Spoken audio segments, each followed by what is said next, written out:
Welcome to our chemistry lesson, and the topic for today is Charles' law. In our previous lesson, we studied about the Boyle's law, and we saw that it was having a relationship between the pressure and volume. In Charles' law, it is a relationship between the volume and the temperature, whereby when one of them is varied, the other also will vary.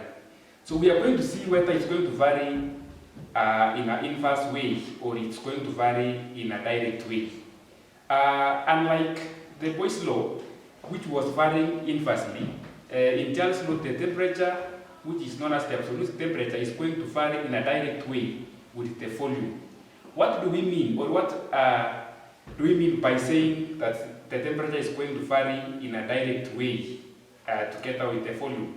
It means that any change you make to the temperature, it's going to make the same change on the side of the volume.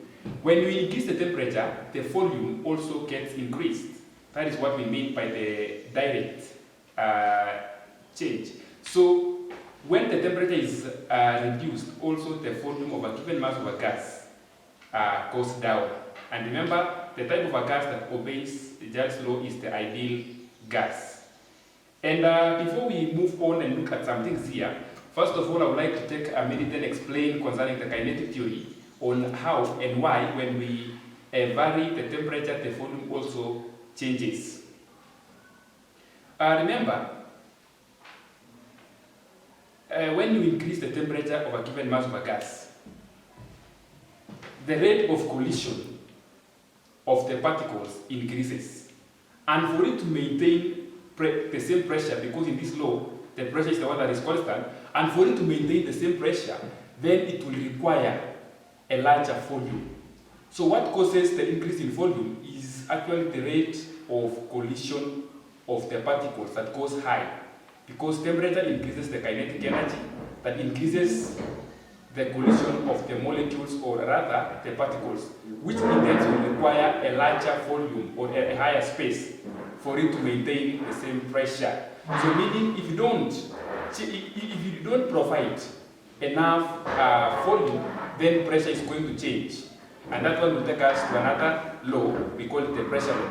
But if we have to maintain the pressure constant, increase in temperature will increase in volume, because the kinetic energy of the gas or the particles will increase, hence vibrating and colliding more, making it to occupy more space. That is why, or that's what makes the change in volume when a change is made to the temperature. So now, in Charles' law, there are 4 things I would like you to know, and then I have done the first one, that is the kinetic theory explanation. The second one is actually the mathematical expression of the Charles' law. The mathematical expression of the Charles' law is actually between the volume and the temperature. Because the pressure is not seen in this mathematical expression, it is the factor that is constant. That's what I said yesterday.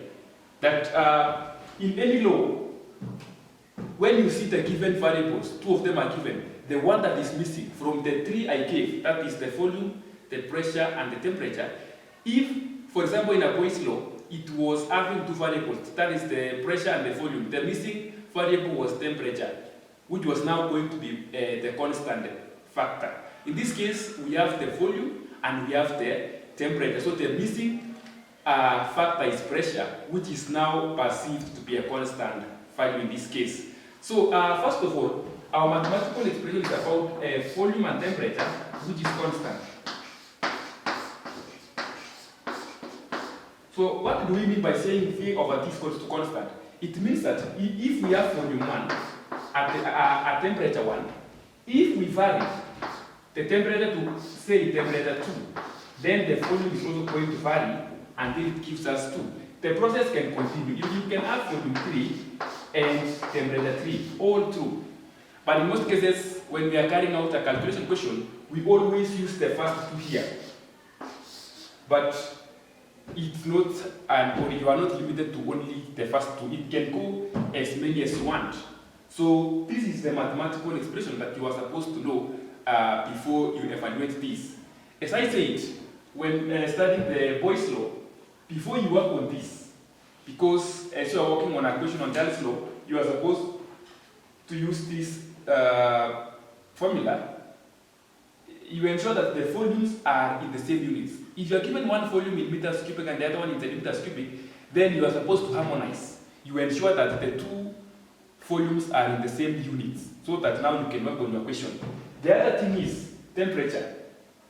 In most cases, you will be given temperature in degrees Celsius, but you will never work out the calculation when the temperature is in degrees Celsius. You are supposed to convert it into Kelvin.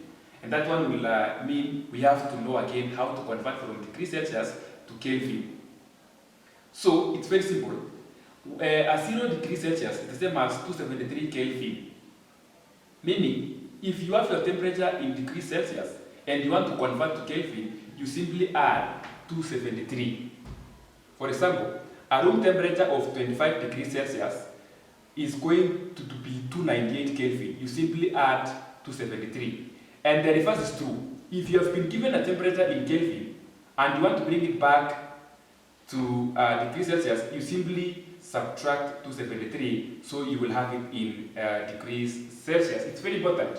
So don't ever attempt to work on a question on this side when the temperatures are in degrees Celsius, because it will be a wrong calculation. So first of all, it's so paining to carry out the calculation. You know every process, but only one thing fails you because you forgot to maybe convert to Kelvin. So that is the first thing that you need to do. Again, working on this, if you have been asked of either temperature 1 or temperature 2, whatever you will get will be in Kelvin. And if you are asked about maybe volume 2, so if you had used volume 1 in centimeters cubic, then the volume you will get would be the same unit as the volume 1. That's what you are supposed to know. That's what you are supposed actually to put across.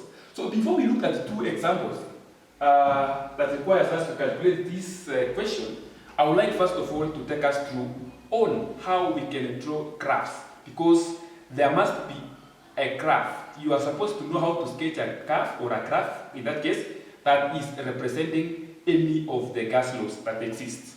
So the good thing is, of all the gas laws that exist, that is the pressure law, the Charles law, and the Boyle's law, you can draw the graph, but you have two options. For example, now in Charles law, we have the first option of plotting a graph of volume versus temperature in Kelvin, and then the other one we can plot a graph of volume versus temperature in degrees Celsius. If it is volume versus temperature, then the temperature I put it in Kelvin, then it's going to be a straight line from the origin. That way. That is the first option. And even when you plot a graph of volume, it doesn't matter the units, it can be in meters cubic or centimeters cubic, but as long as the units of the temperature are in Kelvin, this is what we expect.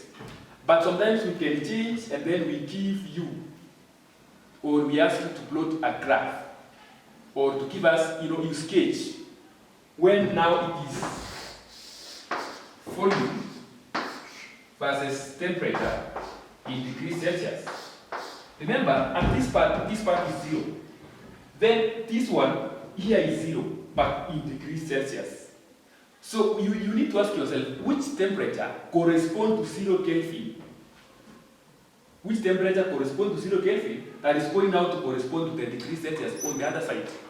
So, meaning we are supposed now to stretch it this way, so that now we can have our graph starting from this side.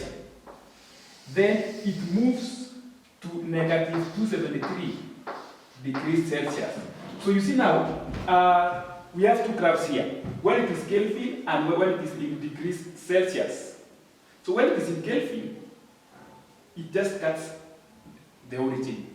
But when we are dealing with degrees Celsius now, it's going to cut the negative side of the x-axis. And that point, which is going to cut at the negative side, is negative 273 degrees Celsius. So meaning what? This negative 273 degrees Celsius corresponds to 0 Kelvin. So be very keen when plotting such graphs. But the good thing is we mostly deal with temperature when it is in Kelvin, but also know how to deal when it is in degrees Celsius. And the temperature at which it cuts at negative 273 is, we call it the absolute temperature. Absolute temperature is the temperature at which the volume of a gas is 0.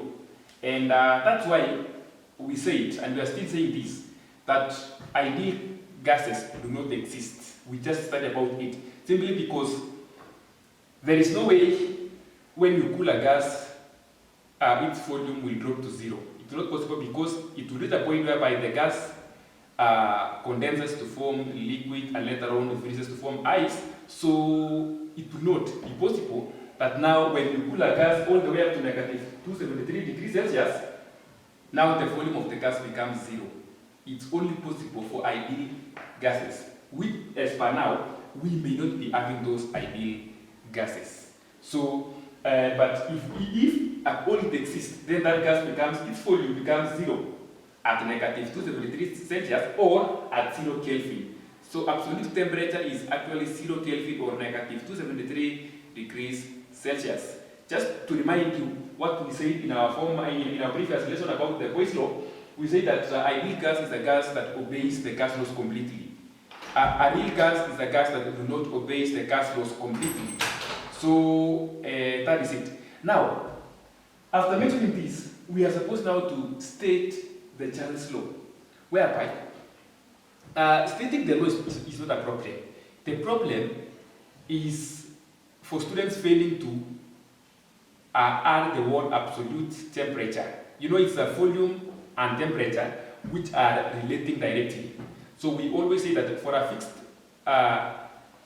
volume of a gas, for a fixed mass of a gas, the volume is directly proportional to its absolute temperature as far as the pressure is kept constant. So all of you are writing that way, but you will find that most of you again will forget to add the word absolute. That is why, or that is where they go wrong.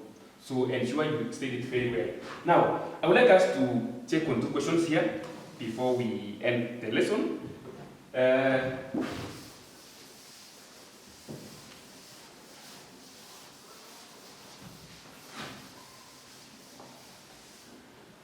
So because we are dealing with the law which talks about the volume of a given mass of a gas that is directly proportional to its absolute temperature, now we can use that law to answer this question.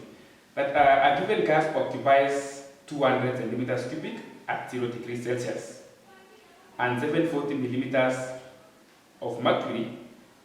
What will it occupy at 47 degrees Celsius at the same pressure? Meaning the pressure is not going to change, it will remain at 740 millimeters of mercury. So as I said earlier, don't just rush to do that question, you need to work on it very well. As you are doing this question, you need to be composed. You cannot handle this question while you are thinking about yourself, about how hard life is. So let's talk about the question is. Now, a gas occupies 200 centimeters cubic. So that 200 centimeters cubic, we take it as our volume 1. You just put it here, 200 centimeters cubic at 0 degrees Celsius. So temperature 1 is going to be 0 degrees Celsius, which I told you never attempt to work when it is at 0, but convert it to Kelvin, which is going to be, you add 273 to give you 273 Kelvin. Then we proceed on. What volume? So now volume 2 is what the question is asking. We don't have. We occupy at 47 degrees Celsius. So temperature 2, which is 47 degrees Celsius. Now we are supposed to convert 47 degrees Celsius into Kelvin. And I told you first of all we add 273. So 47 plus 273, that is going to be 320. I don't know whether my calculator is lying, but you will have to trust me. 320 Kelvin. Then now they are asking about volume 2. So we write our relations here that V1 over T1 is equals to V2 over T2. Then because we are talking about volume 2, we make it the subject of the formula, whereby it's going to be, we cross multiply this way. So whereby it's going to be V1 T2 over T1, then it means now that we are multiplying 200 times 320, then we divide by 273, then we will get our V2. Let's do it. 200 times 320, which will give us 64,000. Then we divide by temperature 1, which is 273, giving us 234.4. And what are the units of volume 2? It is the same as the units for volume 1, which is going out to be centimeters cubic. That is how we are supposed to handle that question. As simple as that. Don't complicate things. A balloon contains 100 centimeters cubic of air at 25 degrees Celsius. So up to there we have the volume 1 and we have temperature 1. The balloon was put outside in the sun where the temperature was 40 degrees Celsius. Calculate the new volume of the air. So this is a question that actually it will not be difficult for everyone, even if you feel like you cannot handle it. It's one of the simplest questions. It favors every Kenyan student. So volume 1 is 100 centimeters cubic. Temperature 1 is 25 degrees Celsius, which we converted to Kelvin to be 298. We can just write it here.